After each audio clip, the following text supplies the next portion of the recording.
My last video showed how to use the mischmetal fire steels that I sell at goinggear.com. After I made that video, I had several people request that I show how to use those fire steels with several different types of tinders. So this video is going to do just that. I'm going to go ahead and put this out. Normally I just let them burn, but I'm going to do a lot of these, and I don't want a whole bunch of little flaming piles of tinder next to my camera.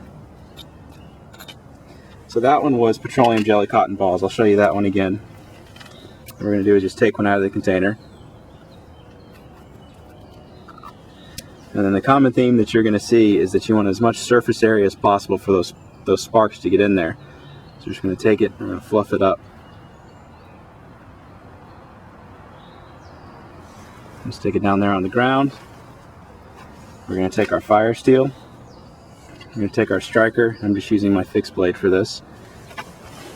We're going to stick the fire steel down in there and just use hard, fast strikes to get it going.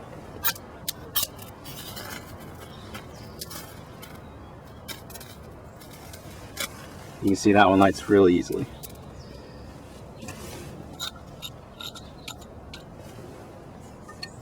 Next we've got what's my actual personal favorite kind of fire starter. It's just a piece of wax and sawdust fire starter. I just broke it off of a larger piece. What we're going to do is actually break an even smaller piece off of here.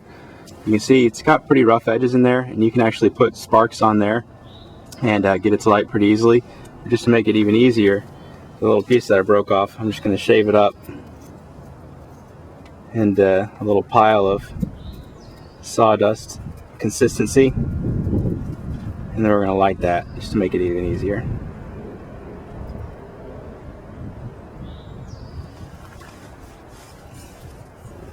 So we'll take our fire steel, stick it down in there. Try not to bloody my knuckles up too much. I can assure you this will be easier for you. Hopefully you won't be lighting fires on a concrete patio like I always do. There we go. I also apologize for the planes flying overhead, but I live next to an Air Force base, so it's kind of hard to avoid them.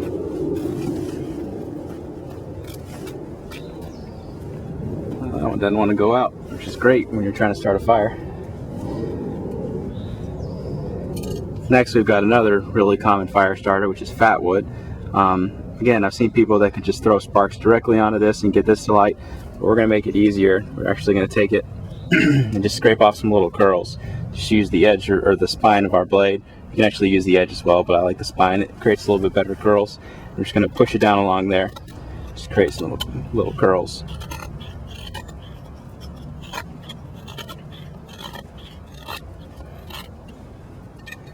Once we got a little pile of them on there, I'll show them to you up close, kind of see what they look like. Take those and just put them on the ground.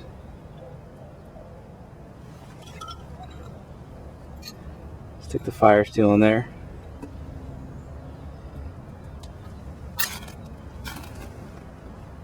Oh, almost lit. There we go. I'm just mangling my knuckles on this one. And you can use that little pile. It'll actually burn for a little while. You can use it to light a larger piece if you want to.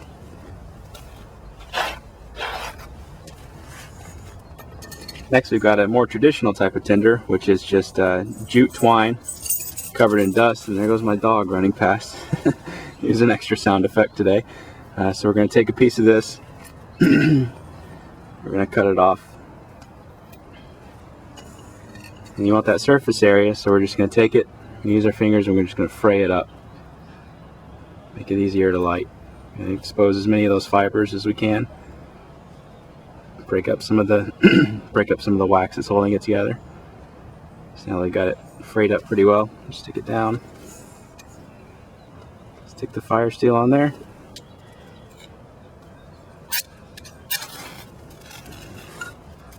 And there you go.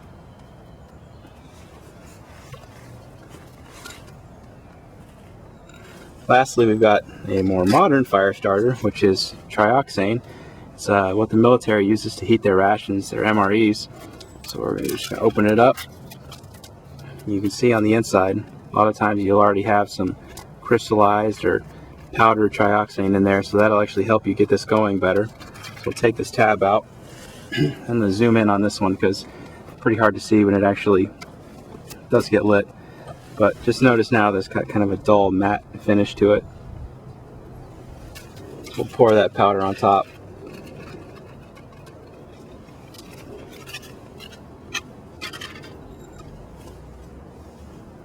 Stick our fire steel on there.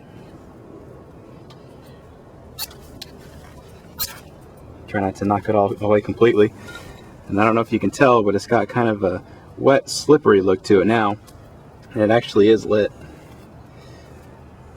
Probably can't see the flame very well on the camera, but just to show you that it is actually lit. I light this little piece of jute cord. There you go. So that's it. I just wanted to show you how to use the fire steels to light different kinds of tinder. Again, the common thing that you want to do is just create as much surface area as possible for those sparks to get in there and get your tinder lit. If you have any other videos that you'd like me to make, please contact me through the comments, or you can reach me at goinggear.com. Thank you.